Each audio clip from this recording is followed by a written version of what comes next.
Somewhere in America right now, a school board member is bravely protecting children from the biggest threat to society: books. And for some reason, the books that keep getting heroically removed are the ones about queer kids, black history, or indigenous voices.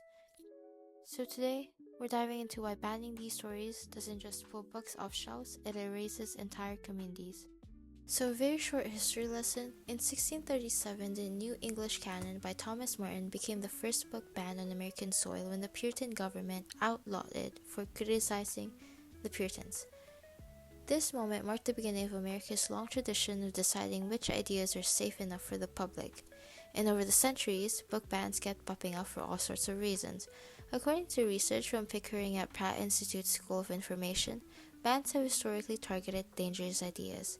These include unionizing in the late 19th and early 20th century, pro-German propaganda during World War I and World War II, or communist literature during the Cold War. In other words, censorship spikes whenever the country hits political turbulence. And importantly, in history, bans targeted the general public, not children. But now, we ban books because we care deeply about children. But I argue that book bans aren't just about protecting kids, they also influence which stories get published in the first place.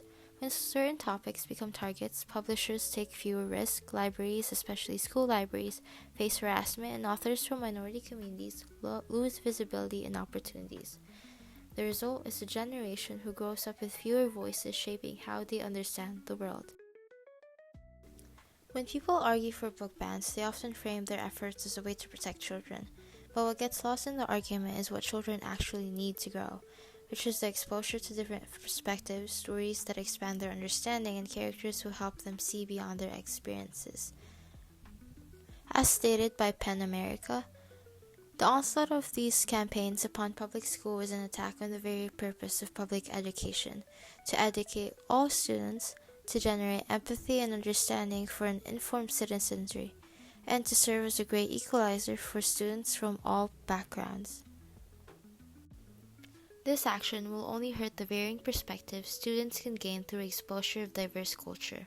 Dr. Reuben Bishop Sims, who wrote an academic essay called Mirrors, Windows, and Sliding Doors, explained children's development in 3 different categories. 1. Window, which is how children from dominant cultures need to see other representations apart from their own. 2. Sliding door, which is the invitation of learning more outside of their norm. And 3.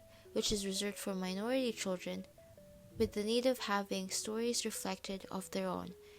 There is joy in seeing the struggles and experiences of oneself materialized in characters, similar with the way little girls see Disney princesses with features that resemble theirs as they point and say, "She's just like me."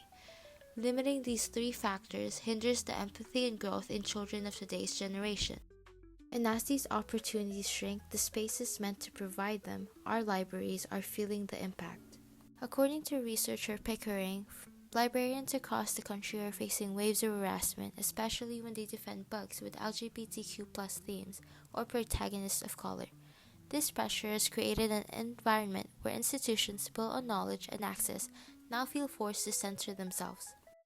Florida, because it's always Florida, became the national leader in regulating school library content. A state statute requires that media specialists approve all books, turning librarians into gatekeepers under constant surveillance. To adapt, some educators have started removing displays' entire shelves, not because they want to, but because they fear being targeted. Librarians aren't just fearing professional consequences, some fear personal threats, and this isn't what a library should ever be. But this backlash doesn't stop at the books already on the shelves, it impacts the ones that could be written in the future. A study by Anathan Krishnan and colleagues in marketing science warns that high-profile book bans don't just remove diverse stories. They discourage authors and publishers from creating them in the first place. It's a chilling effect on creativity, representation, and the literary market as a whole. And the shelves are already unbalanced. The Cooperative Children's Book Center reports that 71% of children's books still feature white protagonists. Stories about Black, Indigenous, people of color lives are already underrepresented, and book bans only make the gap wider. This creates a cycle. Fewer diverse books get published, fewer diverse books are available, and the few that do exist become the primary targets of bans. It's a loop that slowly erases the experiences of marginalized communities from the literary world. Ultimately, the normalization of book bans isn't about safeguarding innocence, it's about shaping what is allowed to be published, shared, and remembered at the cost of erasures of marginalized communities.